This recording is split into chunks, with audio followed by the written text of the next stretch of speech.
Segunda de Corintios capítulo 6, versículo 17. Y la palabra de Dios dice de la siguiente manera: en el nombre del Padre, del Hijo y del Espíritu Santo. Por tanto, salid de en medio de ellos y apartaos, dice el Señor, y no toquéis lo inmundo, y yo os recibiré. Volvamos a leer el versículo, dice, por tanto, salid de en medio de ellos y apartaos, dice el Señor, y no toques lo inmundo, y yo os recibiré. Amén. Oramos un instante al Señor. Padre bueno, te damos gracias en el santo nombre de Cristo por darnos la bendición en este día de poder estar con vida escuchando el consejo de tu palabra. Mientras tu palabra es predicada, ministra nuestra vida. Habla a lo profundo de nuestro ser a través de ella. Ayúdanos a entender tu palabra para que tu palabra produzca en tu iglesia, en tu pueblo, el efecto deseado para el cual tú la envías en esta mañana. Padre, en el nombre bendito, glorioso de Jesús, rogamos tu bendición para tu iglesia por medio de esta tu palabra. Amén y amén. La gloria es para el Señor. Gloria a Dios, gloria a Dios, gloria a Dios para siempre. Contaminación e inmundicia. Puede sentarse, Dios le bendiga. Ese es el título en esta mañana. Amén. Dios está diciendo a través de su palabra que los cristianos somos el templo de Dios. Amén. Y que debemos apartarnos de todo lo que contamina nuestra vida y que debemos perfeccionarnos en la santidad y en el temor a Dios. Eso es lo que también dice Segunda de Corintios capítulo 7, versículo 1. Dios, como todos sabemos, ha dicho que su pueblo está en el mundo, pero no es del mundo, todos lo sabemos.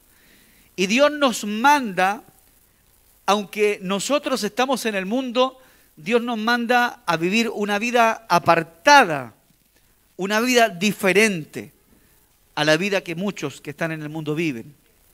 Una vida distinta. Amén. ¿Por qué? Porque somos pueblo del Señor.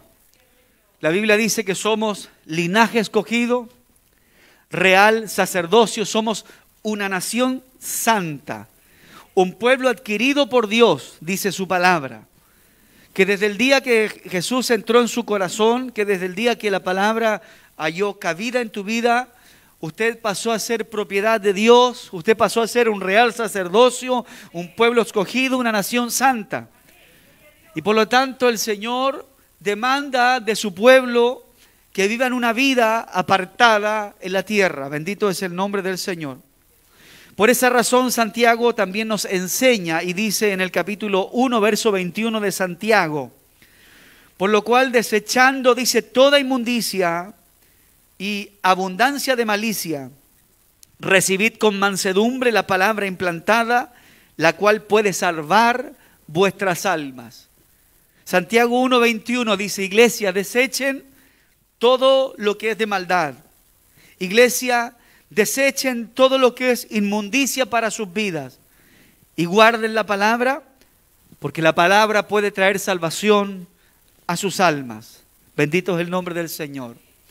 Jesús, haciendo referencia a este punto, en el Evangelio de Mateo capítulo 23, versículo 27, dice de la siguiente forma, hablándole a los escribas y a los fariseos: ay de vosotros, fariseos y escribas, que eres semejante a sepulcros blanqueados, y que por fuera luces hermoso, pero por dentro está lleno de huesos muertos y de toda inmundicia.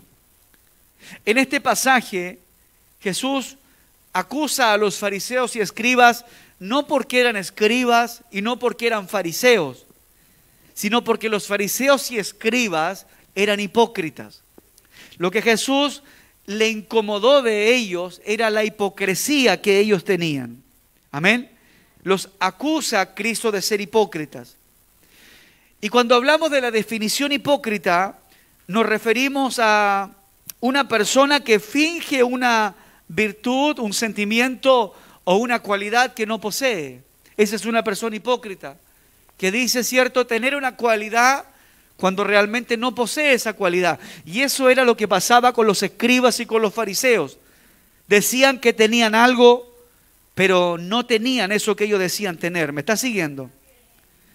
Y los acusó entonces Jesús de aparentar a los fariseos y a los escribas de algo que ellos no eran, de algo que ellos estaban muy lejos de lograr ser. Amén. Ahora, la pregunta que surge es, ¿por qué Dios nos aconseja que la iglesia no se debe contaminar? ¿Por qué Dios le aconseja a su pueblo, a su nación santa, a su real sacerdocio, a su pueblo adquirido, que no se debe contaminar? ¿Cuál es la razón tan insistente de nuestro Señor y Salvador Jesucristo? La respuesta está en Romanos capítulo 1, versículo 18. Porque la ira de Dios se revela desde el cielo contra toda impiedad e injusticia de los hombres que detienen con injusticia la verdad. Ahí está. Dice que la ira de Dios, Romanos 1:18, se revela desde el cielo contra toda impiedad. Por consecuencia, lo que cosecha el ser humano que practica la impiedad, por consecuencia, lo que cosecha la iglesia que no se guarda y no se aparta, dice que cosecha la ira de Dios, que será revelada en base a la impiedad que esas personas practican. Pues ellos detienen con injusticia la verdad. O sea, la contaminación atrae la ira de Dios. Pareciera que la contaminación fuese atractiva a los ojos de los hombres. Pero hermanos, la contaminación trae la ira de Dios. Pablo se refiere en Romanos a estos puntos de la siguiente manera. En Romanos 6, versículo 15 al 23. Escuche lo que dice. ¿Qué pues? ¿Pecaremos porque no estamos bajo la ley sino bajo la gracia? Escucha Pablo, dice, en ninguna manera. ¿No sabes que si os sometéis a alguien como esclavo para obedecerle, sois esclavo, dice, de aquel a quien obedecéis, sea del pecado para muerte o sea de obediencia para la justicia? Pero gracias a Dios que aunque erais esclavo del pecado, habéis obedecido de corazón a aquella forma de doctrina a la cual fuisteis entregados, y libertados del pecado, vinisteis a ser siervos de la justicia. Y dice, hablo como humano, por vuestra humana debilidad, que así como para iniquidad presentasteis vuestros miembros para servir a la inmundicia y a la iniquidad, así ahora, para santificaros, para santificación, presentad vuestros miembros para servir a la justicia. Porque cuando erais esclavos del pecado, erais libres acerca de la justicia. Pero ¿qué fruto teníais de aquellas cosas de las cuales ahora avergonzáis? Porque el fin de ellas es muerte. Mas ahora que habéis sido libertados del pecado y hechos siervos de Dios, tenéis por vuestro fruto la santificación, como fin la vida eterna. Porque la paga del pecado es muerte, mas la dádiva de Dios es vida eterna en Cristo Jesús, Señor nuestro. Pablo está diciéndole a la iglesia, le está diciendo, con el mismo empeño con el que ustedes practicaban el pecado, con el mismo empeño con el que ustedes practicaban la maldad antes de venir a la revelación de la justicia, antes de venir a Cristo, con ese mismo empeño sirvan al Señor. Eso es lo que está diciendo Pablo allí. Y no quiero hacerle echar a andar su disco duro 10, 15, 20, 25, 30 años atrás. ¿Cierto? Cuando llegaba el viernes, cuando llegaba el sábado, o cuando llegaba el 31 de diciembre, la noche de Año Nuevo, las ganas que usted le colocaba, la intensidad que usted le colocaba para vivir en el mundo, esa misma veracidad tenemos que colocarle para servir a Dios. ¿Cómo bailaba usted cuando estaba en el mundo? ¿Cuántos bailaron? ¿Cuántos fueron a las ramadas a bailar? ¿Cuántos amanecieron la noche del Año Nuevo del 31 de diciembre? ¿Cuántos hacían los días viernes y sábado como días de corrido? No dormían. ¿Se acuerda? Pero a veces llegamos al Señor y estamos como todos así como bien asustaditos. Cuando antiguamente muchos eran el alma de la fiesta. ¿O no es así? ¿Ah? Y todos le aplaudían cuando usted bailaba.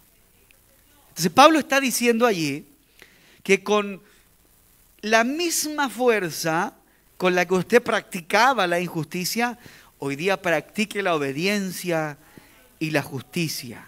Amén. Porque usted es propiedad de Jesucristo, el Hijo de Dios. Colosenses capítulo 3, versículos 5 al 17, dice: haced pues morir lo terrenal en vosotros. Y pasa allí, dice, fornicación, impureza, pasiones desordenadas, malos deseos y avaricia, que es idolatría. O sea, está diciendo la Escritura que todo aquello lo hagamos morir. Porque si no, es idolatría. O sea, yo no sabía, y quizás muchos no sabían, que el pecado es una idolatría, la impureza, las pasiones desordenadas y los malos deseos se transforman en una idolatría en nosotros, porque le están quitando el lugar que a Dios le corresponde en tu corazón y en mi corazón. Cosas por las cuales la ira de Dios viene sobre los hijos de desobediencia. Mira eso. Dice que la ira de Dios viene sobre quienes tienen pasiones desordenadas y malos deseos y avaricia. La avaricia es querer tener más de lo que necesitas.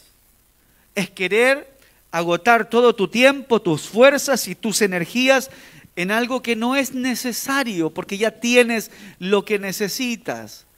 Lo predicamos algunos días atrás, como aquel hombre que dijo: ¿qué voy a hacer? Tengo mucha riqueza, muchas posesiones, ¿qué voy a hacer? Bueno, voy a derribar mis graneros y voy a construir graneros más grandes. Y dice que cuando lo hizo, miró sus graneros y dijo: alma mía, regocíjate, come y bebe, porque muchos bienes tienes guardados para mucho tiempo. Y de repente se escucha del cielo una voz que le dice: necio, esta noche vengo a pedirte tu alma. Eso es avaricia. Avaricia es querer gastar el tiempo que Dios nos ha dado en la tierra en cosas, aleluya, que muchas veces no necesitamos. Santo es el nombre del Señor. Porque si hay algo que tú tienes valioso hoy día, es el tiempo. El tiempo no vuelve, hermanos, el tiempo de ayer ya pasó. Tienes un tiempo especial. Alguien dice: lo valioso que tengo es lo que tengo en mi bolsillo derecho o en mi bolsillo izquierdo. No, hermanos amados. El tiempo es algo invaluable. Por eso es importante cómo distribuyes y empleas tu tiempo. Bendito es el nombre del Señor. Entonces, la ira de Dios, dice Colosenses 3, 5 al 17, viene sobre los hijos de desobediencia, en las cuales vosotros también anduvisteis en otro tiempo, cuando vivíais en ellas. Amén. Muchos de nosotros éramos hijos de desobediencia. Pero ahora dejad también vosotros todas esas cosas. ¿Qué cosas, pastor? La Escritura dice: dejad todas esas cosas: la ira, el enojo, la malicia, la blasfemia, las palabras deshonestas de vuestra boca.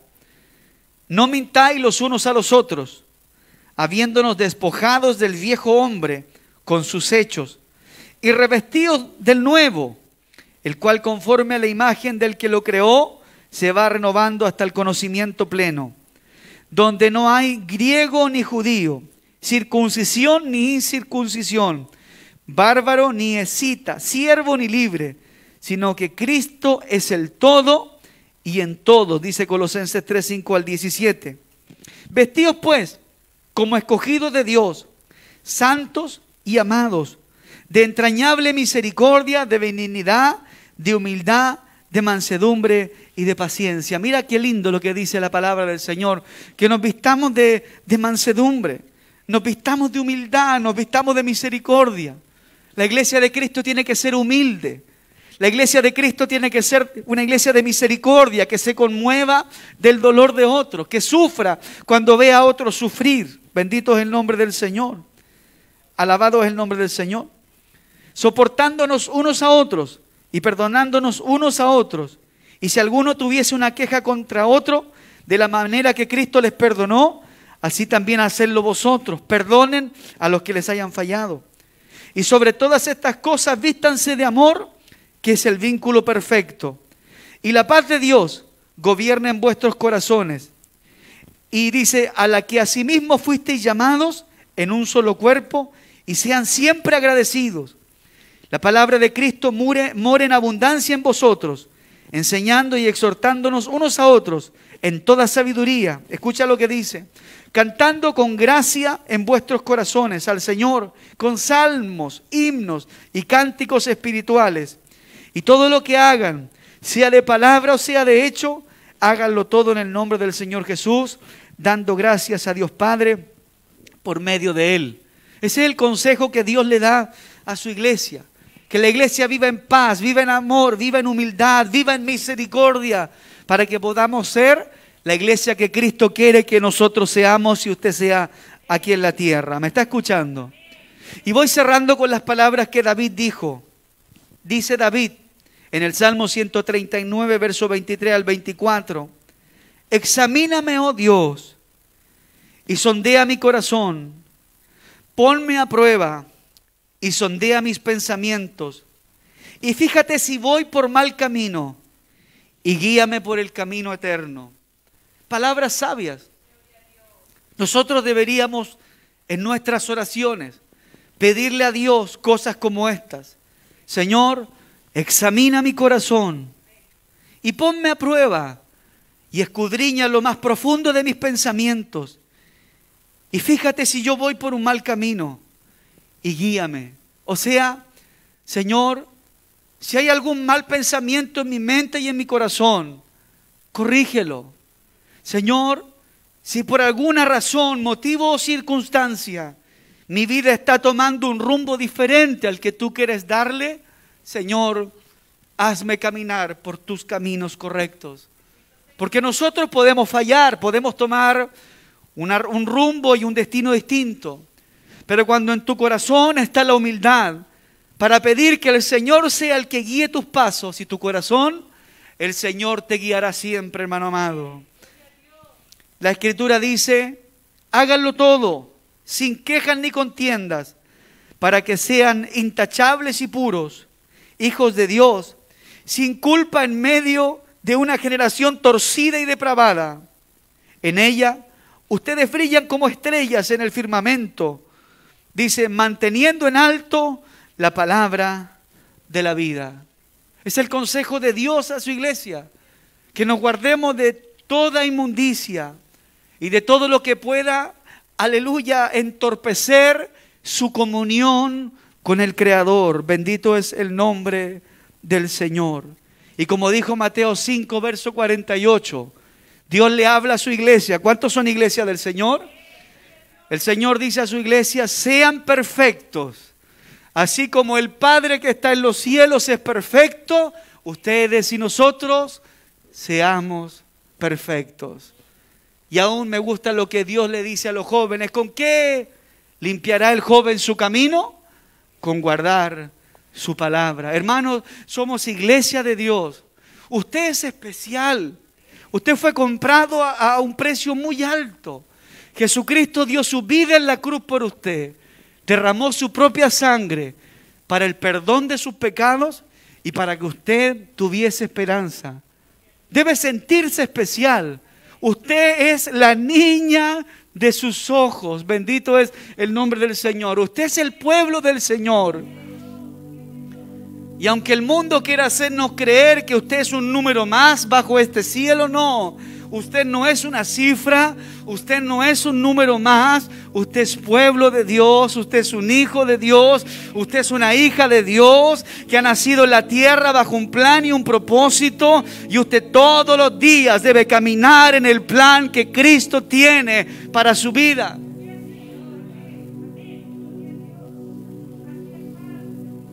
Porque somos un pueblo adquirido por Dios.